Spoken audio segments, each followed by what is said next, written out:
Good afternoon, y'all. I'm Sharms Espina, and this is PTV News Now.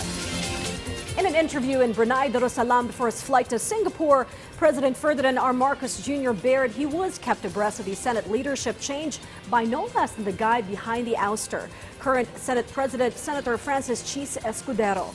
But the president insists he only was kept in the loop and had no time to listen or engage in scuttlebutt over Zubiri with his itinerary over the last 3 weeks, packed with visits to Ilocos Norte region, 10 Soxargen, Zamboanga City, the Barm, Basilan, and Tawi-Tawi for the presidential assistance to El Nino hit farmers, fisherfolk, and indigent families. The president is on the second day of his working trip to the Lion City State as guest at the Defense Summit Shangri-La Dialogue hosted by the International Institute of Strategic Studies and will deliver the keynote address on the international forum that world leaders and security officials from 40 countries are expected to join. Thereafter, the president will also deliver an address to a business forum to pitch the Philippines as an ideal location for investors to put in and grow their money over a wide array of profitable and lucrative industries and sectors. 2024 is turning out to be a banner year for elections worldwide, with over 2 billion registered voters all over the planet seeking to cast their ballots and choose their next set of leaders.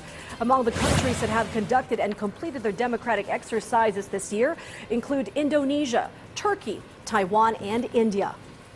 On Sunday, another nation is the Americas set to hold its national and local polls. Approximately 100 million registered voters are expected to cast their ballots to replace outgoing Mexican President Andrés Manuel López Obrador.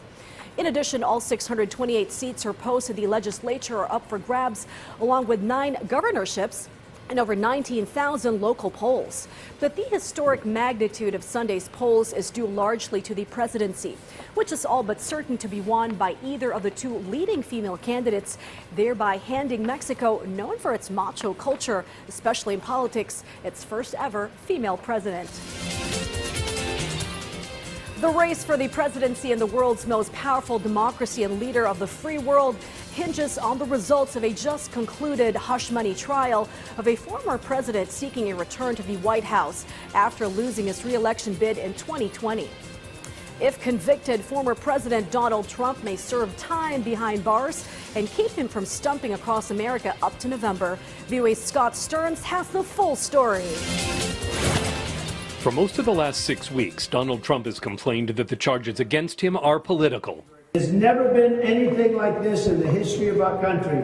It's a scam. It's election interference at a level that's never taken place before. President Joe Biden's campaign has largely refrained from commenting on its opponent's trial until this week, and a Biden campaign appearance by actor Robert De Niro outside the courthouse. When Trump ran in 2016, it was like a joke.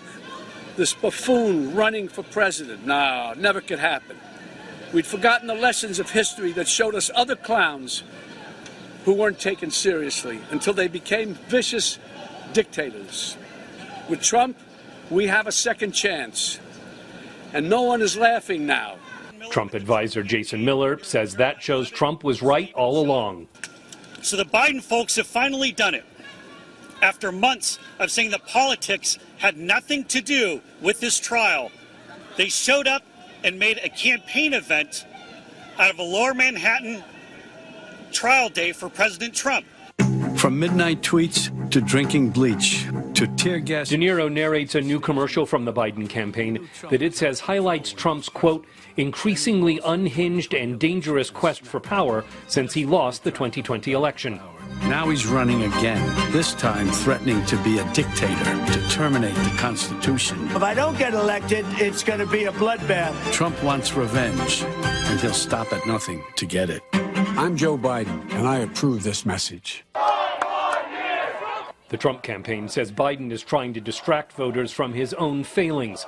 Spokeswoman Caroline Leavitt. Because Joe Biden is weak, he's pathetic, he's a threat to democracy, not only with this weaponization of our justice system, but with his wide open border invasion that is allowing a mass invasion of illegal people into this country, terrorists, criminals, our economy is in shambles, we are heading towards World War III. Those are the issues real Americans care about.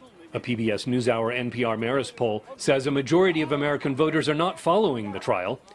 The jury's deciding whether to acquit Trump as the first U.S. president to stand criminal trial or make him a convicted felon running for president. Scott Stearns, VOA News. And that's a wrap for this late afternoon. This has been Sharms Espina reminding you all to stay informed and keep the faith while you catch the news right here on PTV.